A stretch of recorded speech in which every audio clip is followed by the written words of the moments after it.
السلام عليكم. أهلا وسهلا بطلبتي الأعزاء طلبة المرحلة الثالثة في قسم الترجمة في هذه المحاضرة الجديدة من محاضرات النحو المقارن. في هذه المحاضرة أعزائي الطلبة سنكمل مناقشتنا لموضوع حروف الجر.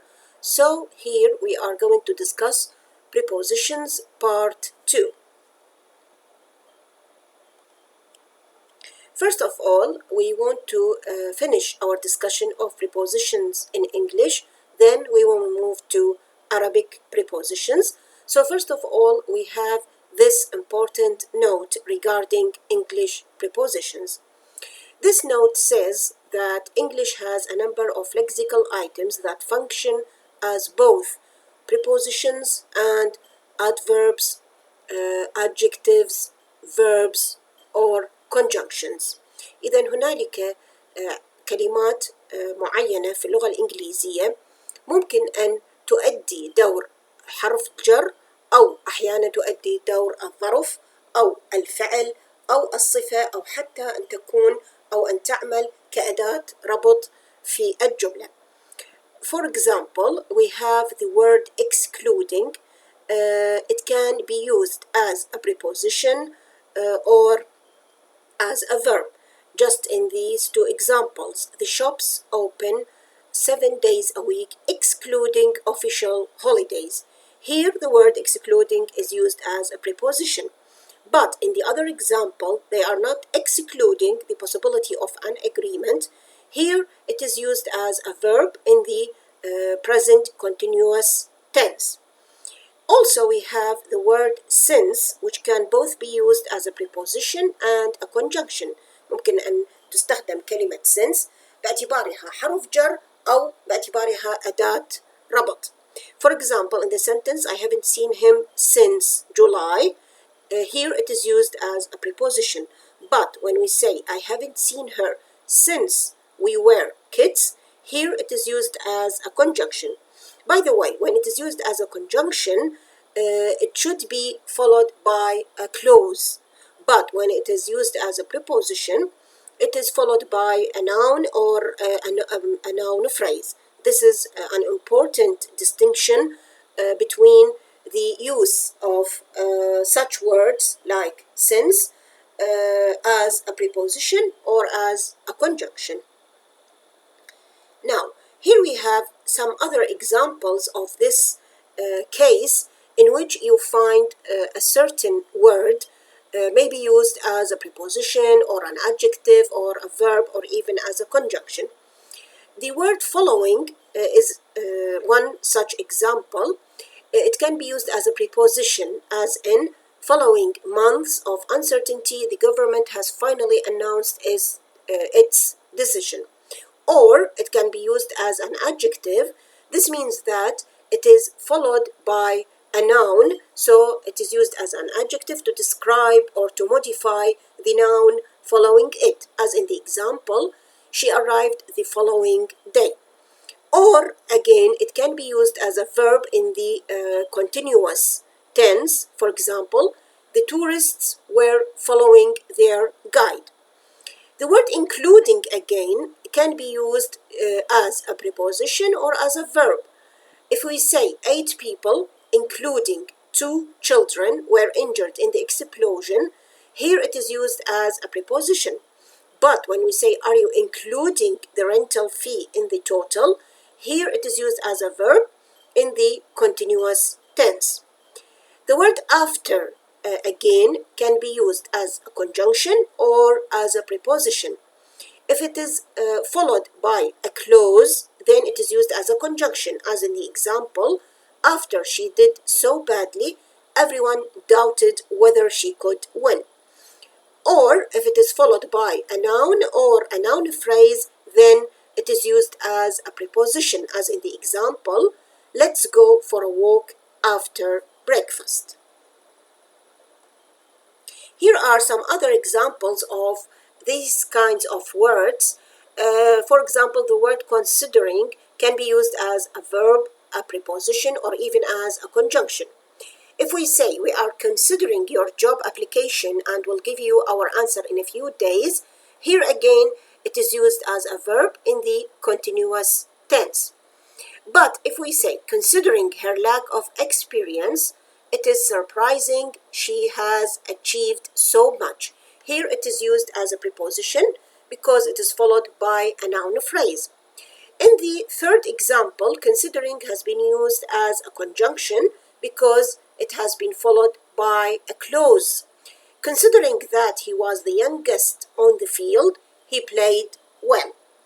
Again, the word until can be used both as a conjunction or as a preposition depending on the context in which it is used. If we say, you don't know what you can achieve until you try, here it is used as a conjunction because you have a clause following it. But if you say, the photographs will be on exhibition until the end of the month, here it is used as a preposition. It is followed by a noun phrase. The word before again is another example of such case. It can be used as a preposition or as a conjunction depending on the context. You should always wash your hands before meals. Here it is used as a preposition. It is followed by a noun. But if you say it was an hour before the police arrived, here it is used as a conjunction, which is followed by a clause. Now we come to prepositional meanings. Different prepositions express different semantic relations. إذا نلاحظ أنه في اللغة الإنجليزية حروف الجر المختلفة تعبر عن معاني دلالية أو علاقات دلالية مختلفة ومتنوعة.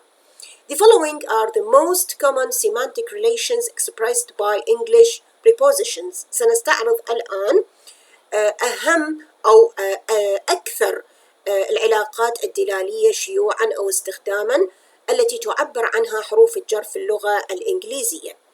إحدى هذه العلاقات الأكثر شيوعاً هي العلاقات المكانية spatial relations or space relations. Some prepositions express spatial relations such as position, destination or space. إذن بعض حروف الجر في اللغة الإنجليزية تعبر عن علاقات مكانية. هذه العلاقات المكانية قد تحدد مكان أو موقع أو اتجاه أو فراغ معين أو حتى الاتجاه إلى وجهة معينة. كلها تندرج ضمن السبيشال ريليشنز أو العلاقات المكانية. يعني ما دام حرف الجر استخدم للدلالة على المكان، إذن we will say that this preposition expresses a spatial relation. For example, he is at London. إذن at هو حرف الجر اللي يعبر عن علاقة مكانية. She went to Rome. This is to indicate or to express destination, الوجهة التي ذهبت إليها. He was writing at my desk أيضا to indicate the space where the writing was done. The child was standing by the window. أيضا it expresses position. The boys are sitting around the fire, also to indicate or to express a spatial relation. So all these prepositions, at, to, by, around, and many other prepositions are used to express a spatial relationship. As you can see here, prepositions of place, for example, at, in, or on. Look at these sentences. Jane is waiting for you at the bus stop. The shop is at the end of the street. Do you work in an office? I have a meeting in New York. There are no prices on this menu. You are standing on my foot. I live on the 7th floor at 21 Oxford Street in London. You can see here in all these examples we have the three different prepositions, at, in, and on. All are used to express a spatial relationship, and you can find in the final example that in this example the three prepositions are being used. On, I live on the 7th floor to indicate space relationship. At 21 Oxford Street, the name of the street in which I live, also to indicate a special relationship. In London, also to indicate the place or the name of the city where I live. So you can find here three different prepositions have been used, and all these three prepositions have been used to express a special relationship. Now, we come to some other relationship, which is temporal or time prepositions or temporal relationships.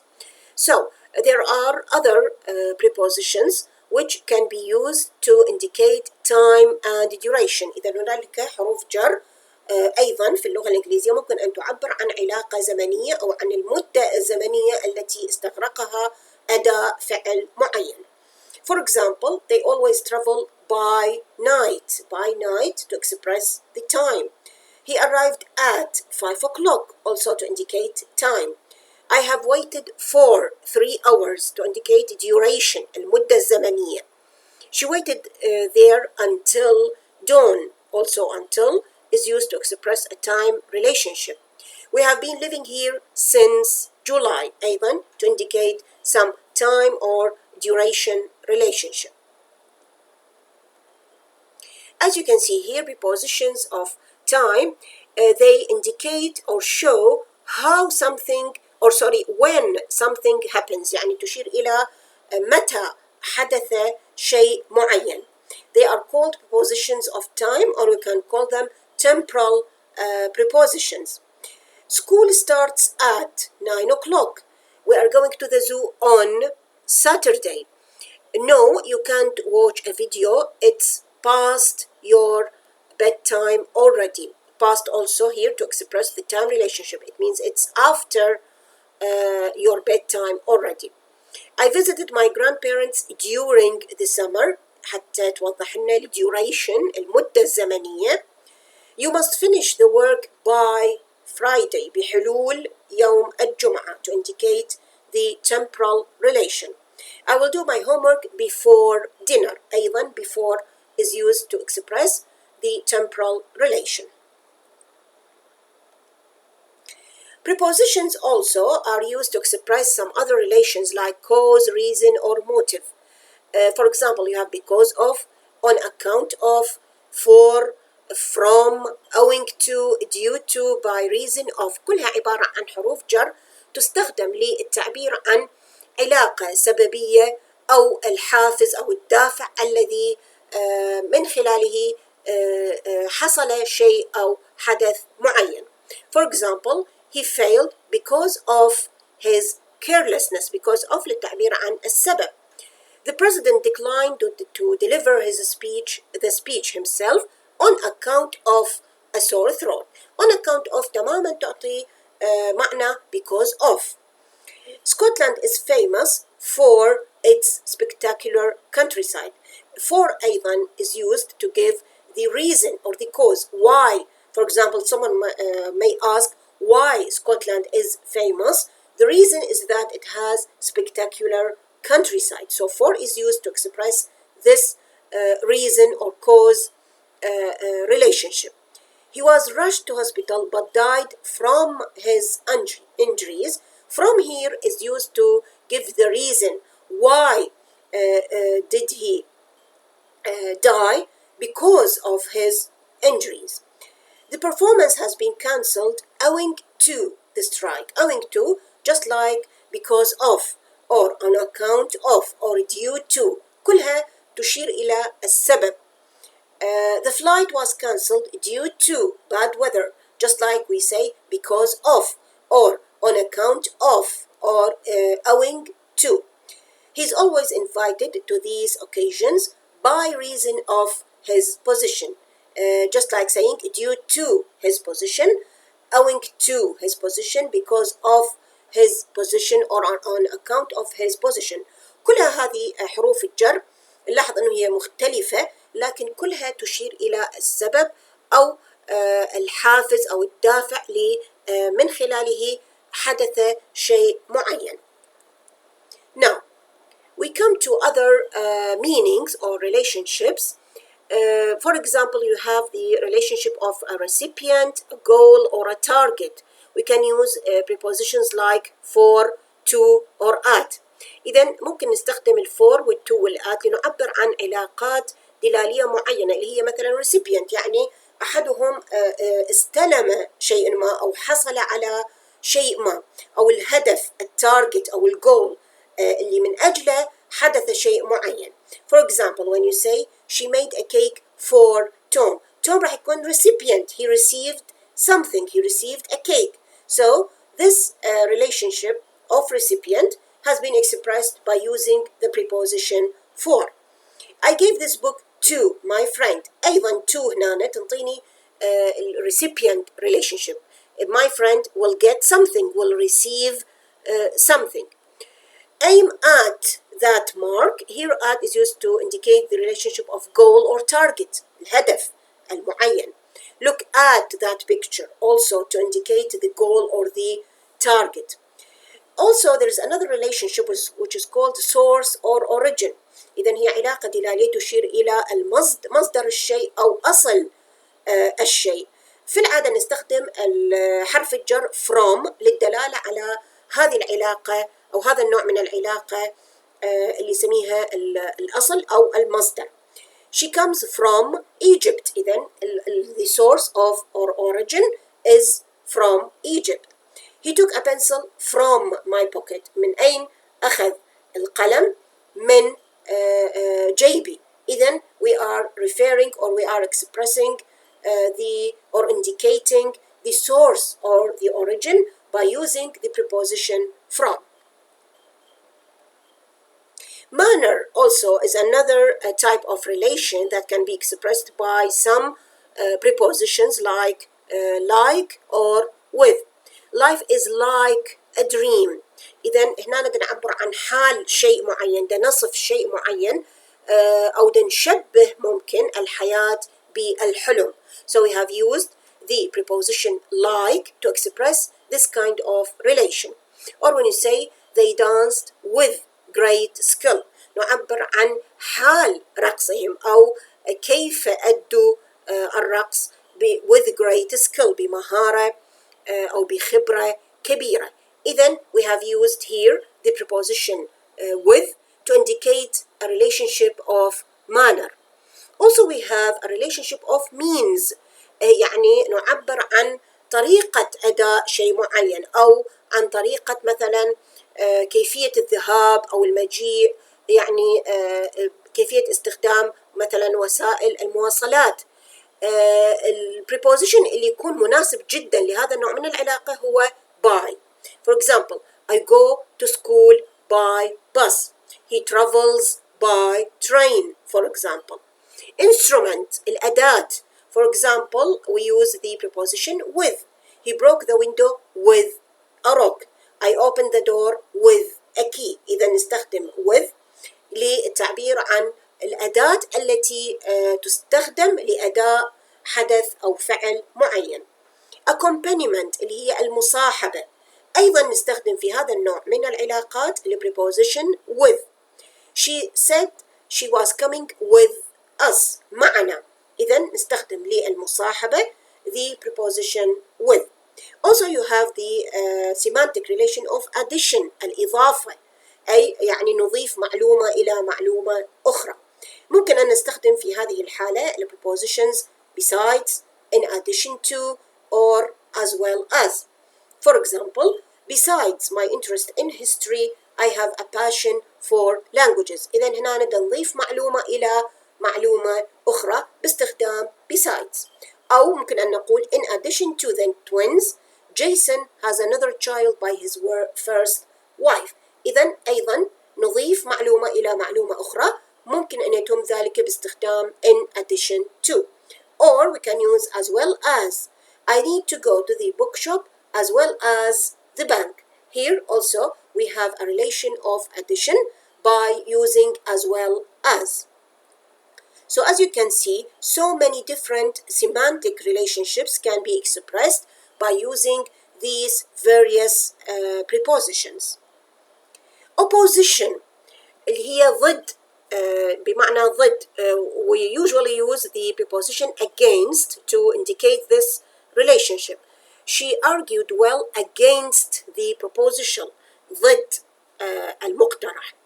concession الإقرار بشيء أو التسليم بشيء معين. We use in spite of. For example, she came to the party in spite of the rain. هنا لدينا علاقة من نوع خاص، إنه نذكر شيء معين أو حقيقة معينة ونتوقع إنه يحدث شيء على أساس ما ذكر، لكن لا يحدث ما نتوقعه، بل يحدث شيء آخر مخالف تماما لتوقعاتنا. هذه العلاقة تسمى concession، التسليم بشيء أو الإقرار بشيء أو حدوث شيء عكس ما هو متوقع تماما. فهنا مثلا نقول it was raining but she came to the party، يعني تماما بمعنى but، لكن هنا لم نستخدم but بل استخدمنا إحدى حروف الجر التي تعطي نفس هذا المعنى وهو in spite of. exception اللي هي الاستثناء، ممكن نستخدم except or except for، apart from or aside from، كلها تنطي معنى الاستثناء. There was nothing left except some bread. إذا هنا استخدمنا except كي نعبر عن علاقة استثناء موجودة في معنى الجملة. We didn't see anyone all day apart from a couple of kids on the beach. أيضا apart from it has the same meaning of except.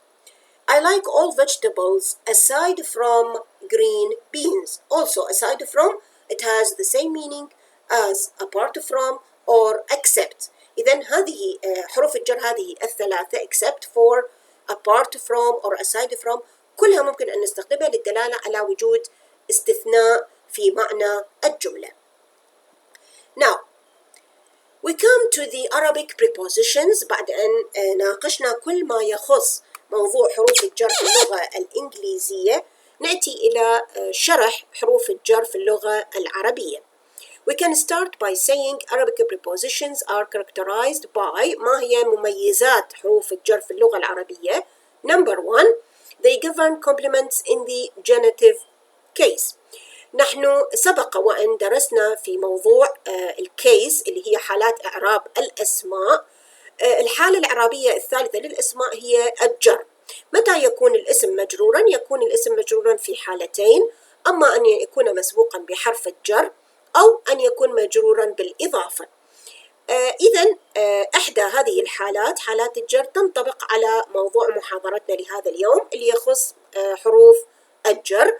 إذن دائما يكون الاسم الذي يأتي بعد حرف الجر مجرورا. هذه قاعدة مهمة جدا وقاعدة يجب علينا أن نلتزم بها دائما. ما دام هنالك حرف جر دائما وأبدا يكون الحرف الذي يتبع يكون الاسم الذي يتبع حرف الجر في حالة جر دائما. مثلا نقول التلميذ في المدرسة، نلاحظ أنه المدرسة هو الاسم المجرور والسبب أنه مسبوق بحرف الجر فيه. كذلك الحال في المثال الثاني، وضع المعلم الكتب على الطاولة. الطاولة أيضا هو اسم مجرور والسبب أنه جاء قبل حرف الجر على. هذه هي الخاصية الأولى التي تميز حروف الجر في اللغة العربية. Number two, all prepositions may be attached to pronominal suffixes followed by pronoun suffixes. يعني كل حروف الجر في اللغة العربية ممكن أن يأتي بعدها ضمير يلحق بها. We call it pronominal suffix or they are followed by a pronoun suffix. يعني هنالك إضافة أو لاحقة تلحق بحرف الجر في اللغة العربية، وهذه اللاحقة تكون عبارة عن ضمير. For example, you can say نظرت إليها. إلى هو حرف الجر وأصبح متصلا بضمير اللي هو ضمير الهاء. أو أعتمد عليهم، أيضا هنا على هو حرف الجر وجاء بعد الضمير الهاء. رحبوا بنا، الباء هو حرف الجر وأيضا جاء متصلا بالضمير نا. Number three, they may be bound, inseparable, consisting of one letter only prefixed to a noun. ممكن أن تكون حروف الجر في في اللغة العربية متصلة، وحين نقول حرف جر متصل معناها أنه عبارة عن حرف واحد ويكون دائما متصلا باسم يأتي بعده. هذه الحروف في الحقيقة هي 3 حروف في اللغة العربية، هي اللام والكاف والباء. For example مررت بدارك. نلاحظ أن الباء هو حرف الجر نسميه bound or inseparable لأنه دائما يأتي متصلا باسم يأتي بعده. صرخ كأسد، أيضا الكاف هو حرف الجر اللي يكون دائما متصل باسم يأتي بعده. الحمد لله، اللام أيضا هو حرف الجر. الكتاب لي، اللام هو حرف الجر والياء هو هنا الضمير المتصل بحرف الجر. Number 4 they may be single words. إذن بالإضافة إلى حروف الجر التي تأتي على هيئة حرف واحد وتتصل باسم يأتي بعدها، هنالك حروف جر أخرى في اللغة العربية تكون على هيئة كلمة واحدة. مثلا لدينا على، إلى، من، في، كلها عبارة عن حروف جر تتكون من كلمة واحدة فقط. ذهب إلى المدرسة، عاد من السفر. Number 5 prepositions can be followed by interrogative particles. إذن ممكن لحروف الجر أن تأتي بعدها أدوات استفهام. هذه خاصية تميز حروف الجر في اللغة العربية. مثلا نقول لما العجلة، اللام هو حرف الجر وجاء بعد أداة استفهام هي لماذا، لكنه اختصرت فأصبحت لما. عما تستفسر، يعني عن ماذا تستفسر. بكم هذا الكتاب، الباء هو حرف الجر والكم هو أداة الاستفهام.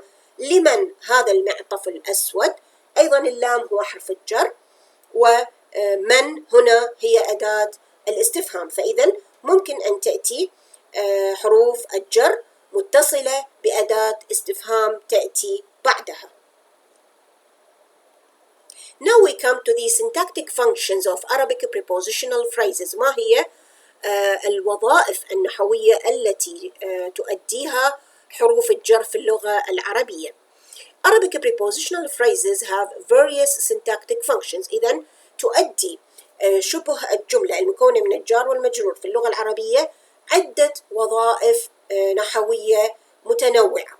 أولى هذه الوظائف النحوية هي a comment in a nominal sentence، أي أن يأتي شبه الجملة من الجار والمجرور في محل رفع خبر. For example الكتاب على الرف. لاحظ هنا الكتاب هو المبتدأ وعلى الرف شبه الجملة من الجار والمجرور في محل رفع خبر.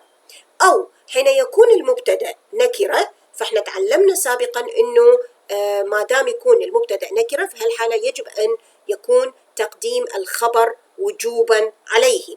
فمثلا نقول على الرف كتاب، فحين نعرب الجملة سنقول على الرف شبه الجملة من الجار والمجرور في محل رفع خبر مقدم، وكتاب حيكون هو المبتدأ المؤخر. وسبب تقديم الخبر هنا هو أن المبتدأ جاء اسم نكرة، ولا يجوز أن نبدأ الكلام في اللغة العربية باسم نكرة، لذلك قدمنا الخبر وجوبا عليه. الجندي كالأسد، أيضا هنا الجندي هو المبتدأ، كالأسد أيضا راح يكون هو الخبر. الصدق من أنبل الأخلاق، الصدق أيضا حيكون هو يعرب المبتدأ، من أنبل الأخلاق هو شبه الجملة من الجار والمجرور في محل رفع خبر. Number 2 Complementation of a verb. إذن ممكن أن يأتي حرف الجر كي يكمل معنى بعض الأفعال في اللغة العربية.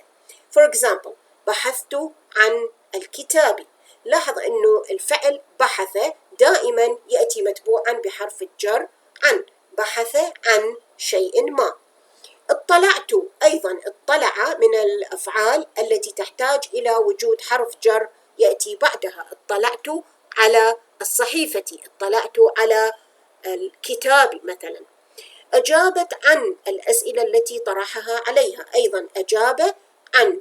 أيضا هنا الفعل أجاب يحتاج إلى وجود حرف جر معين يأتي بعده. إذن هنا حروف الجر تؤدي وظيفة تكملة معنى أفعال معينة. Now, we come to number 3. Prepositions can be used as complementation of an adjective. أيضا هنالك صفات معينة في اللغة العربية لابد أن يتبعها حرف جر. مثلا إنهم مولعون بالموسيقى، دائما نقول مولع بشيء معين. الطفل خائف من الظلام، أيضا خائف من شيء معين. الأب غاضب من ابنه، أيضا يغضب أو غاضب كصفة، غاضب من شيء معين. إنه غيور من نجاح صديقه، أيضا غيور من شخص معين أو غيور من شيء معين. Number 4. Prepositions add new meanings to a sentence. وممكن أن تأتي حروف الجر كي تضيف معنى جديد إلى الجملة، يعني يكون معنى الجملة هو كامل ولا نقص فيه، لكن مجرد نستخدم شبه جملة من الجار والمجرور كي نعطي معنى آخر للجملة أو نضيف معلومات جديدة إلى الجملة. مثلا نقول سافرت، تعتبر جملة كاملة مكونة من الفاعل والفعل. ممكن أن نضيف معلومة جديدة لهذه الجملة، كأن نقول سافرت إلى اليمن. إذن إلى اليمن هنا شبه الجملة is used to add some new meaning to the sentence. Or when you say ذهب الفلاح، أيضا لدينا جملة متكاملة من الفعل ذهب والفلاح الفاعل، لكن ممكن نضيف معلومات جديدة لهذه الجملة ونقول ذهب الفلاح إلى الحقل. فإذا إلى الحقل هنا شبه الجملة من الجار والمجرور استخدمت كي تضيف معلومة جديدة إلى الجملة. Now, we come to the different meanings of Arabic prepositions. ما هي المعاني المختلفة التي تعبر عنها حروف الجر في اللغة العربية؟ We can say that Arabic prepositions express different semantic relations.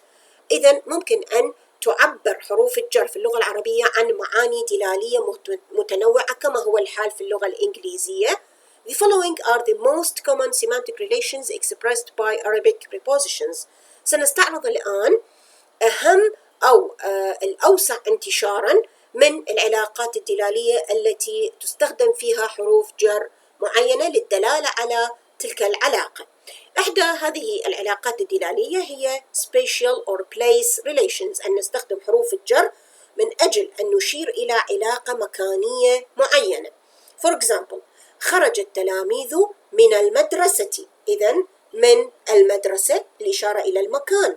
وصل إلى قمة الجبل، أيضا إلى هنا استخدمت للإشارة إلى المكان. صليت في المسجد، في المسجد للدلالة على المكان الذي صليت فيه. وضع الكتاب على الرف، أيضا أين وضع الكتاب للدلالة على مكان وضع الكتاب، وهو بأن وضعه على الرف. أقام بالمدينة، تماما كما نقول أقام في المدينة. ممكن أحيانا نستخدم حرف الجر الباء بالمعنى في، وأيضا يدل على المكان في هذه الحالة. Now, temporal relations، أي نستخدم حروف جر في اللغة العربية للدلالة على علاقة زمنية. لم أكلمه منذ شهر، الدلالة على الزمان. It can be translated into since or for. واذكروا الله في أيام معدودات، أيضا في أيام معدودات للإشارة إلى الزمن. during. ثم أتموا الصيام إلى الليل، أيضا إلى الليل للإشارة إلى الزمان. to or till or until. ودخل المدينة على حين غفلة من أهلها، هنا ممكن أن ترجمها ببساطة إلى at، أيضا للإشارة إلى الزمان. صمت من الفجر، يعني from dawn، إذن أيضا هنالك علاقة تشير إلى الزمان. أيضا هنالك علاقات أخرى ممكن أن تشير إليها حروف الجر في اللغة العربية، مثلا instrument، الإشارة إلى الأداة أو الآلة التي استخدمت، بأن نستخدم حرف جر مناسب كي نشير إلى تلك الأداة أو الآلة. مثلا نقول قطع اللحم بالسكين، فإذا هنا استخدمنا الباء للإشارة إلى أو بالسكينة كprepositional phrase كامل للإشارة إلى الأداة.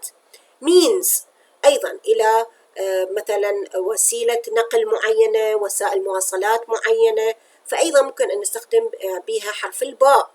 مثلا يذهب إلى عمله بالحافلة، إذا بالحافلة شبه الجملة من الجر والمجرور تدل على وسيلة النقل أو وسيلة المواصلات. accompaniment اللي هي المصاحبة، مثلا جاء مع أصدقائه، فإذا هنا نستخدم مع اللي يقابلها في الإنجليزية with. recipient أيضا إذا كان مثلا هنالك شخص استلم شيء معين أو حصل على شيء معين سيكون مستلم، أو يعني تلقى شيء معين، مثلا نقول بنى هذا المنزل لأخيه راح تكون شبه الجملة من الجار والمجرور تعبر عن recipient، عن شخص استلم شيء ما، حصل على شيء ما. cause or reason أيضا للدلالة على السبب أو العلة نتيجة شيء معين. for example أحمد الله على ما أعطاني. إذا قد يكون هنا يعني جوابا عن سؤال على ماذا تحمد الله، فيكون الجواب أحمد الله على ما أعطاني، يعني سبب حمدي لله سبحانه وتعالى أنه أعطاني أشياء كثيرة ربما، ويستحق أن أحمده بسبب تلك الأشياء التي أعطاني إياها. لم يحضر الحفلة لمرضه، إذا هنا استخدمنا لمرضه شبه الجملة للتعبير عن سبب عدم حضوره الحفلة. فعل ذلك عن كراهية، أيضا هنا قد يكون جوابا عن سؤال لماذا فعل ذلك، فاستخدمنا شبه الجملة من الجار والمجرور عن كراهية لبيان سبب فعله لشيء معين أو لحدث معين. Now, here you have some different examples for Arabic prepositions. You can see they indicate different semantic relations. For example, القلم في الحقيبة. This is spatial relation. ذهب محمد إلى المدرسة. أيضا we have spatial relation. عدت من الحديقة. Again, it expresses a spatial relationship. جلست على الكرسي. Also a spatial relationship is indicated. تحدث المعلم عن الصلاة. Here it is used to maybe to add some other meaning to the sentence. هذا القلم لمحمد. هنا here it is recipient. بعثت الرسالة بالبريد. This is to indicate a relationship of means. How did I send the message? by mail. بالبريد.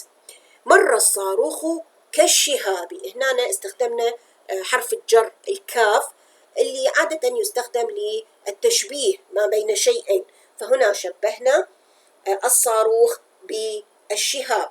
إذن here we have used it to indicate some comparison between two nouns.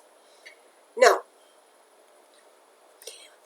after discussing the prepositions in both languages in much detail, we would like to end up this topic by highlighting the main points of contrast between the two languages.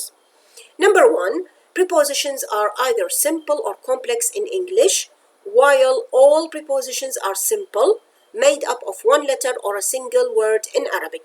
إذا نأتي إلى أنواع الحروف الجر في اللغة الإنجليزية نجد أنها تقسم إلى قسمين. أما أن تكون حروف جر بسيطة، وحين نقول بسيطة معناها أنها مكونة من كلمة واحدة فقط، أو تكون حروف جر معقدة أي تتكون من كلمتين أو ثلاث أو أكثر.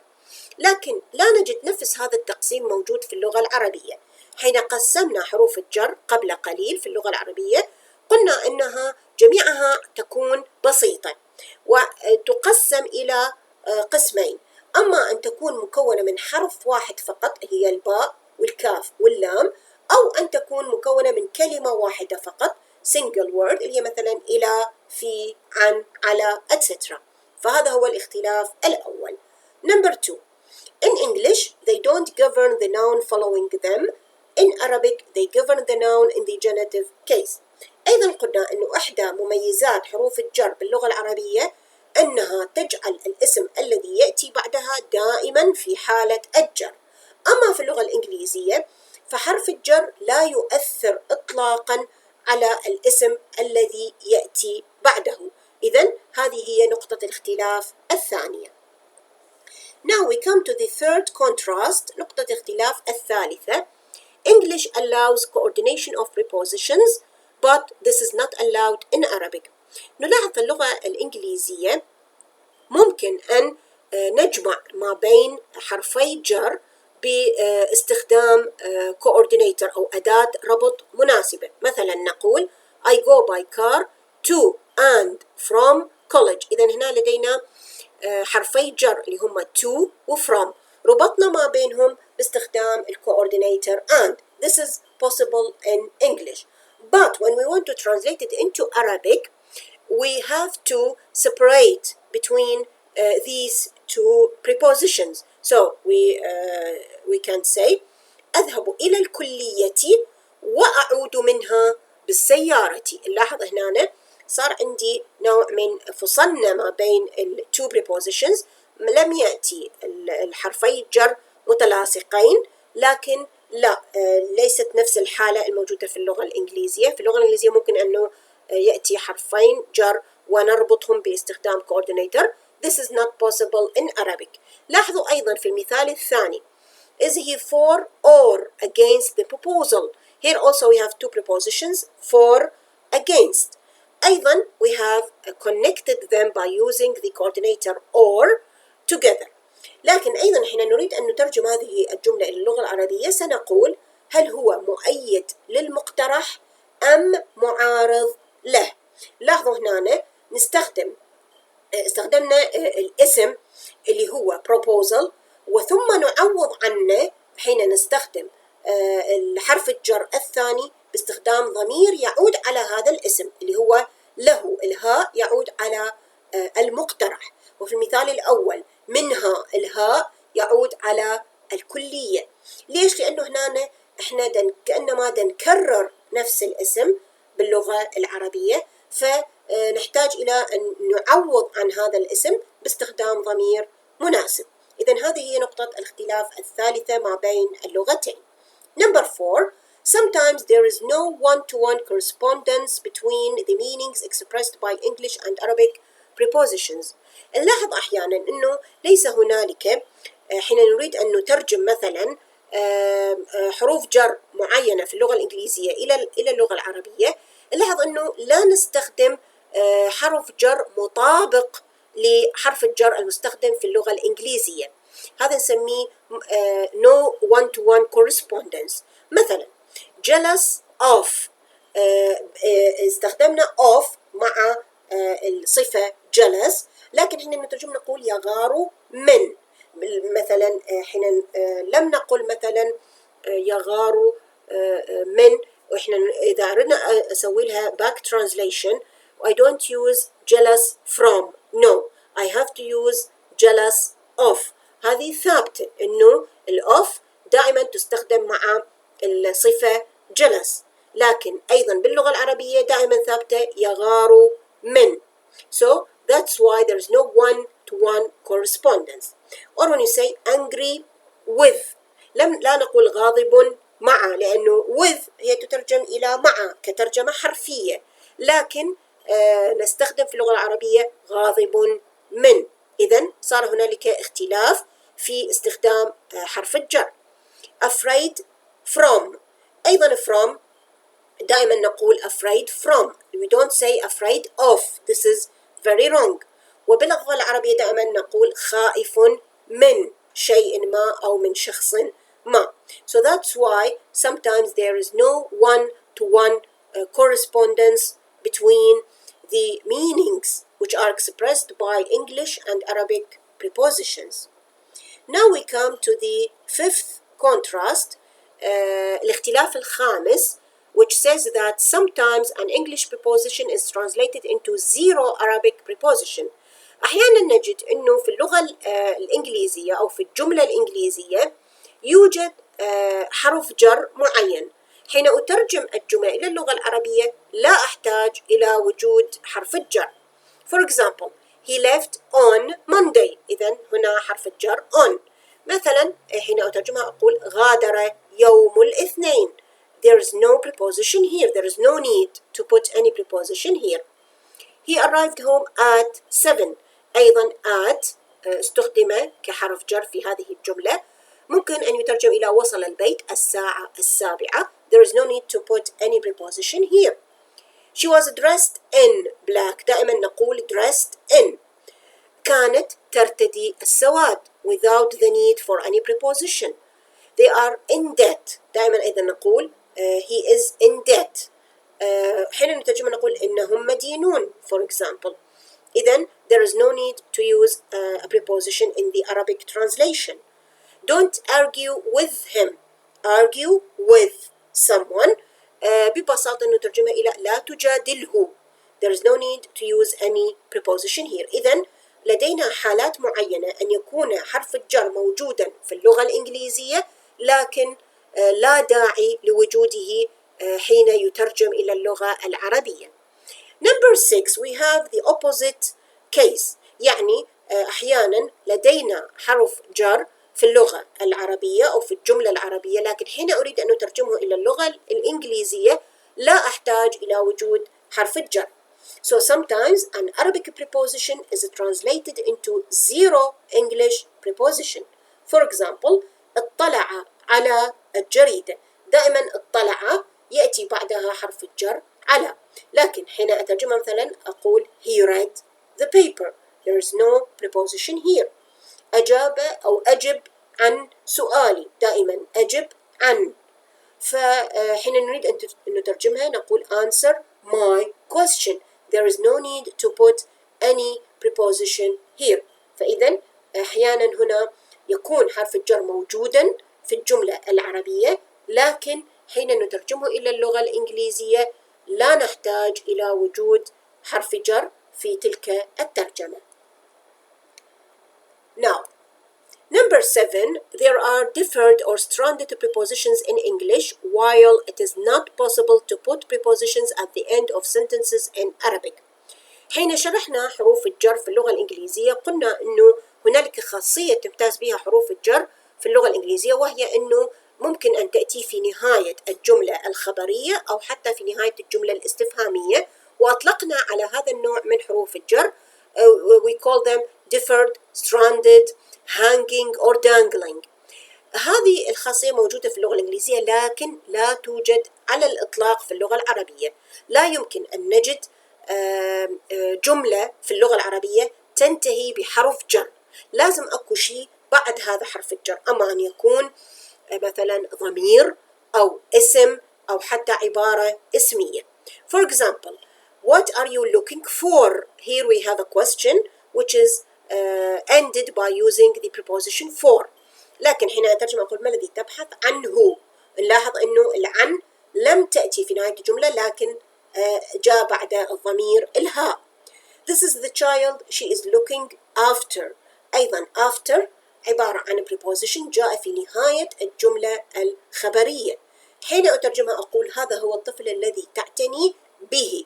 أيضا لدينا حرف الباء لم يأتي في نهاية الجملة لكن إجا بعد الضمير الهاء. Number 8, unlike Arabic prepositions, English ones may have multiple class membership. Examples like conjunctions, adjectives, or verbs. إذن لاحظنا في بداية هذه المحاضرة أنه أحيانا هنالك بعض العبارات أو بعض الكلمات في اللغة الإنجليزية تأتي بأكثر من سياق يعني أو أكثر من نوع. يعني أحيانا تأتي كاسم، أحيانا تأتي كأداة ربط، أحيانا تأتي كصفة، أحيانا أخرى تأتي كفعل، وأحيانا أخرى تأتي كحرف جر. هذا سمينا multiple class membership. هذه الحالة موجودة وبكثرة في اللغة الإنجليزية لكن ليس لها وجود في اللغة العربية.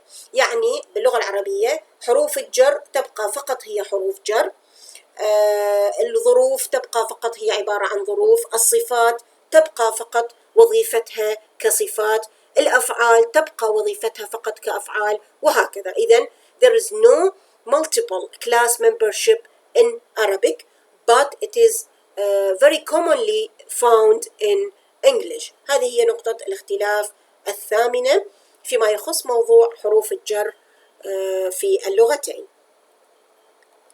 This is the end of part 2 regarding prepositions، وبذلك نكون قد أنهينا الجزء الثاني من موضوع حروف الجر، وبنهاية الجزء الثاني من موضوع حروف الجر نكون أيضا قد أنهينا الفصل الخامس من الكتاب المنهجي المقرر.